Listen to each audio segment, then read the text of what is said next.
bad things that can be said about this game. Okay. Bad things that can be said about this game. Bad things that can be said about this game. Bad things that can be said about this game. Okay. Bad things that can be said about bad things that can be said about this game. Okay.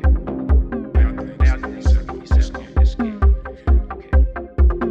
Bad things that can be said about this game. And so I'm going to propose a game today that I've designed with some of the people who are helping me think this through, and I'm going to walk you through that.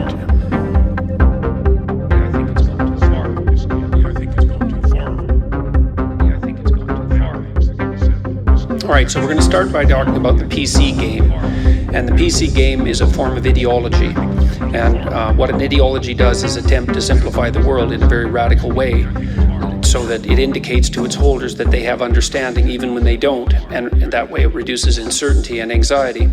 And it also helps them improve their short-term regulation, because if they can view themselves, ideologues can view themselves as proper game players, then they can feel good about their position in the world.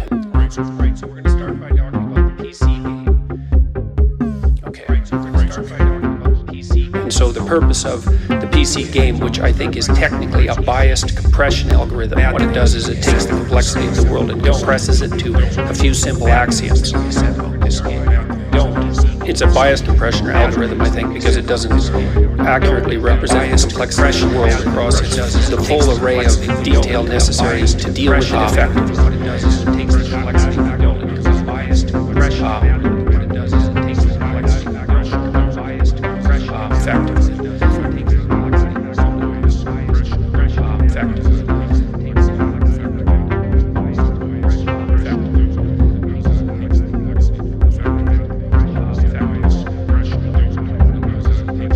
So here are the rules of the PC game, and this is, I think, what's taught to students en masse in universities now as an alternative to actual critical thinking and the development of a comprehensive and powerful and functional individual philosophy.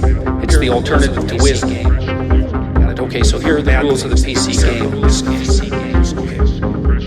First of all, what you do is identify an area of human activity. It could be any area of human activity. It could be sports, it could be writing, it could be socioeconomic status, it could be the garnering of wealth. It doesn't matter. Anywhere where people are doing something that can be identifiably measured in terms of its outcome. Then the next thing you do is you note that there's a distribution of success. And of course, there's a distribution of success in any human creative activity. And it's partly because in most human domains of activity, they're winner-take-all games. That's called a Pareto distribution. Pareto distribution. And that's why, for example, that a very small minority of people have most of the money. It's also true that a small minority of authors write most of the books, and a small minority of those who sell books have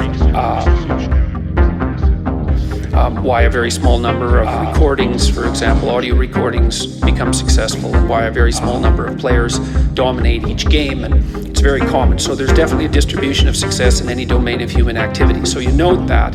Then what you do is identify the people who are being successful as winners and the people who are being relatively unsuccessful as losers. Okay, and then you claim that the losers are losing only because they are oppressed by the winners. So you can dispense with things like competence and quality when you're doing that, and that's really useful if you're an enemy of competence and quality.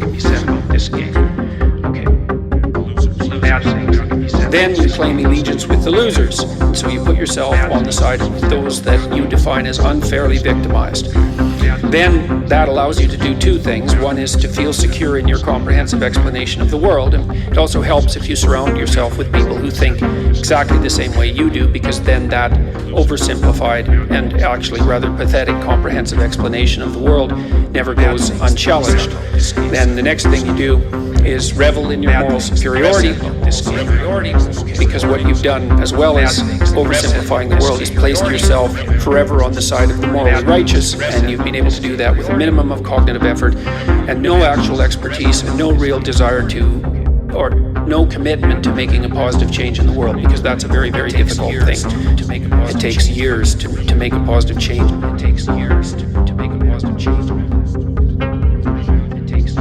So you've oversimplified the world, you get to revel in your moral superiority, and this is the real dark side of such movements, is that whatever resentment you might have as a consequence of construing yourself as a victim, or as identifying, or because of identifying with victims, that's generated a fair bit of resentment, which you can then target towards your newly discovered enemies. And resentment-fueled targeting is a very dangerous phenomenon.